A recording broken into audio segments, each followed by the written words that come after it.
Buenas, então vamos lá, como sempre, inscreva-se, deixa um like se puder, se quiser, se gostar, que ajuda a gente bastante aí, né? Links aparecendo aí embaixo, repositório de códigos, nosso grupo do Facebook, Telegram, então, na dúvida, www.scapp.link, você vai ter lá a lista de todos os links importantes, úteis, interessantes que você pode encontrar aí, material, conteúdo, legal? Então, como eu prometi na live, né, alguns tópicos que eu ia fazer vídeos separados para falar um pouquinho mais, né, num deles eu prometi falar algo sobre a comparação, né, de ativos diretamente, né, então, por exemplo, o dólar e índice, né, na verdade eu tenho um vídeo aí já sobre a comparação de uma carteira de ativos, né, no exemplo, se não me engano, eu usei ativos de fundos imobiliários para comparar com o índice desse mercado, né, que seria o IFIX. Mas eu não tinha feito nada de comparação direta entre dois ativos, né? E é interessante fazer, então, justamente sobre o dólar índice, porque a gente sabe que existe uma relação entre os dois ativos, apesar de que é importante que fique claro que não é uma relação obrigatoriamente direta, né?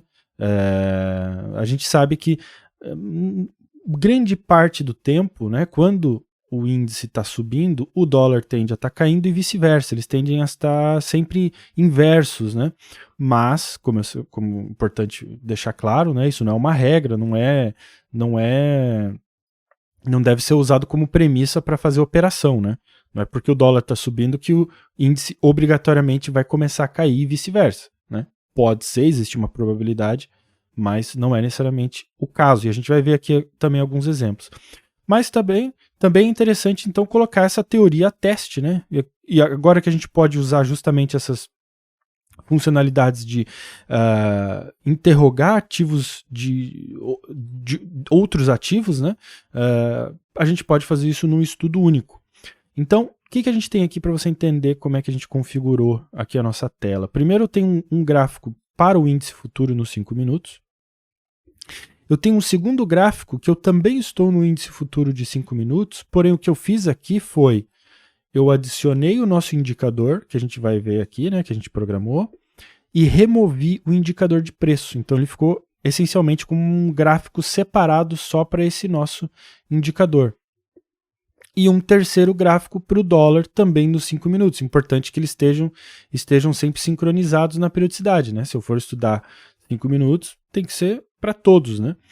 Uma forma de facilitar isso é se você configurar o agrupamento por tempo para esses gráficos, né? Então, todos eu coloquei grupo 1, veja aqui, né? E o que isso faz é travar esses 3 gráficos na mesma periodicidade e também no mesmo período de estudo. Então, por exemplo, se eu eventualmente aqui arrasto e mudo o dia, note que todos os gráficos mudam juntos, né? Então aqui, estou no dia 1º, né? Todos eles estão aqui no mesmo dia 1º, né? Então isso pode ajudar aí a gente a fazer os nossos estudos, beleza? Então essa foi a configuração que eu fiz aqui de gráficos, vamos entender o código agora, né?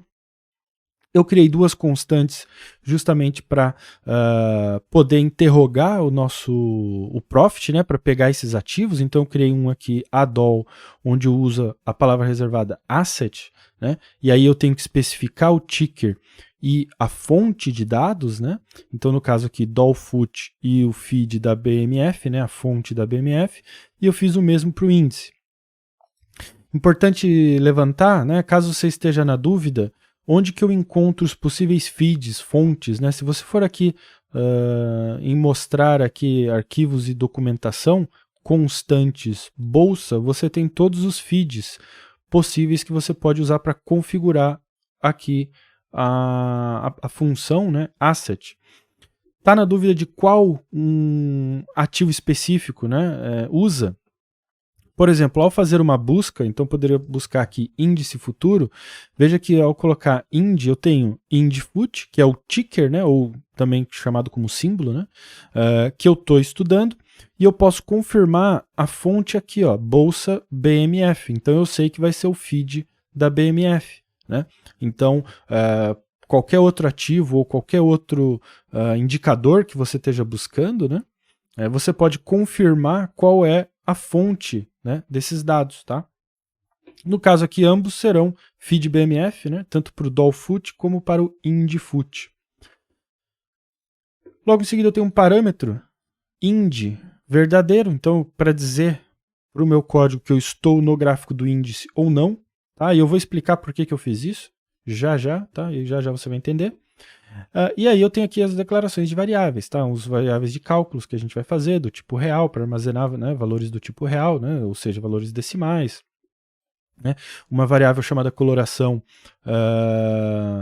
para armazenar um valor do tipo booleano, ou seja, verdadeiro ou falso, tá? Que a gente vai usar aí para ajudar a gente na nossa regra de coloração. E aí, claro, temos aqui o escopo global do nosso código, né? O escopo principal do nosso código. Primeira coisa que a gente faz é justamente interrogar o profit, né? Para retornar os preços de fechamento. Tá? Então você note que eu coloco a formatação dessa instrução é usar o nome que eu criei, né, o nosso ativo aqui, usando as funções asset, ponto, né, e a série de dados que eu quero. No caso aqui eu estou usando o preço de fechamento, então close. É importante destacar, né, que no momento a gente só consegue interrogar fontes, né, ou séries de dados principais que a gente já conhece, né, ou OHLCV, né, que seria Open, High, Low, Close Volume, né, abertura, máxima, mínima, fechamento e volume. Tá? Então basta você colocar aqui, né, ponto e a série que você quer, Open para abertura, Close para o fechamento, High para máxima, né, e assim por diante. Muita gente perguntou, e perguntaram inclusive na live, se daria para fazer, né, interrogar valores de indicadores específicos. Né? Diretamente, não. O que a gente pode fazer é, se o indicador que você quer, né, este estudo, é um indicador que usa algum dessas séries, né, que a gente acabou de conversar, abertura, máximo, mínimo, fechamento e até mesmo o próprio volume, nada te impede de fazer o cálculo desse indicador. Então, é o que a gente está fazendo, por exemplo, aqui. Né? Note que eu tenho duas variáveis, mdol e mind, onde eu aplico uma média exponencial de 21 períodos nesses preços de fechamento do dol e do índice. Né? Então, essencialmente, o que eu estou fazendo é tirar as médias móveis desses dois ativos, né? Que a gente está interrogando o profit chart. Né? Então, claro, média móvel é um indicador relativamente simples, né? Precisa somente aí do preço de fechamento, né? Então é algo simples de fazer. Talvez indicadores um pouquinho mais complexos, né? Depende aí de que informação você precisa. Então, por exemplo, outros indicadores que daria para fazer na teoria, né?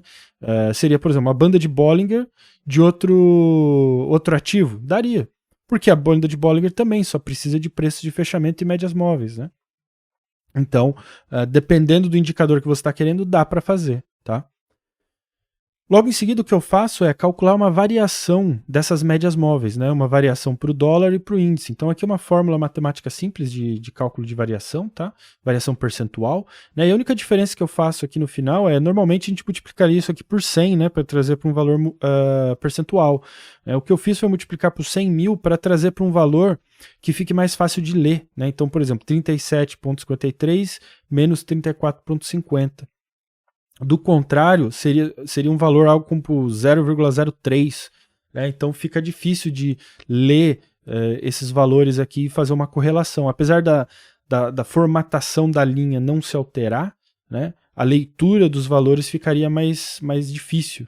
Né? Então, mas é questão opcional também, dependendo do que você for fazer ou não. Só quis mostrar aqui, né, como que você pode fazer isso. Logo em seguida eu faço essas duas plotagens. Né, e perceba que a linha vermelha é o dol e a linha verde é o ind. Tá? E escolhi vermelha e verde, talvez não foi uma boa escolha de cores, né? Não é para dar a impressão de que é necessariamente baixa ou alta, mas eu pensei, na verdade, quando eu escolhi foi que vermelho seria dos Estados Unidos, né, e verde Brasil, mas agora olhando aqui talvez não seja a melhor formatação, mas enfim, você pode fazer a alteração aí como você achar melhor. E aqui em seguida, olha o que eu faço aqui. Então eu pergunto, se índice for verdadeiro, então a minha coloração, né, a minha condição para coloração, que é uma variável booleana, vai ser se a variação do índice for maior que a variação do dólar. Por quê? Porque nessa configuração significa que eu estou usando o índice como meu gráfico, como ativo de referência. Então eu quero saber se o índice está subindo em relação ao dólar, né? Então, por exemplo, quando eu configurei aqui, ó, índice, né, para o gráfico do índice, a coloração a gente marcou como verdadeiro, porque eu estou no gráfico do índice, né? Se não, ou seja, eu não estou no gráfico do índice, portanto o índice é falso, né? Que seria o caso aqui do estudo do dólar, o que ele vai fazer é buscar o dólar como referência, onde ele vai perguntar se o valor do índice está abaixo do valor de dólar, né? Porque agora eu quero saber se o dólar está subindo, né? Porque logo em seguida, né, eu determino a coloração, né? Havendo a condição de coloração, eu vou pintar de verde. Então, né, em resumo, se IND, né, parâmetro IND é verdadeiro, significa que eu quero saber se a variação do índice está acima da variação do dólar, portanto, pinte de verde, limão. Se não, eu estou no gráfico do dólar, né, portanto, falso, eu quero saber se a variação do dólar está acima do índice, portanto, pinte de verde, né, de verde-limão. Se não, aí pinta de vermelho. E aí você vai ver o resultado disso justamente aqui, né? Se a gente pegar esse bloco aqui, ó, o que está acontecendo? Note que a variação do dólar está acima da variação do índice, né? Nessas duas linhas aqui, a linha vermelha, né? Deixa eu colocar aqui de volta, a linha vermelha, DOL, está acima da linha IND, linha verde. Portanto, no gráfico do índice, ele vai pintar isso de vermelho, porque a gente está caindo, né? E no gráfico do dólar, de verde, porque ele está subindo, né? E aqui você vê a primeira demonstração dessa correlação inversa entre os dois ativos, né? Havendo cruzamento aqui, ó, a gente conseguiu ver essa inversão, né? Onde o dólar está claramente subindo e o índice claramente caindo. Agora, lembra que a gente falou, isso não é regra, tá? E principalmente você vai notar isso nesses momentos mais laterais aqui, né? Onde o que ocorre muito é cruzamentos logo em seguida do outro, né? Então você vê aqui, ó, e aí fica essa briga aqui, né? Aqui, ó, apesar de que ainda até que respeitou, né? Mas você vê que é uma variação bem, né, brigada aqui, bem suada, né, mas até que ele respeitou bem, assim, né, mas você vê, né, que não é uma regra também obrigatória, né, o que é interessante é buscar, por exemplo, esses movimentos mais, onde as linhas estão mais afastadas, né, então, olha aqui esse exemplo legal, onde você vê aqui, né, vamos selecionar aqui, ó, ao cruzamento, então deixa eu ver se dá para puxar um pouquinho, aqui, a gente pega o movimento completo, ó.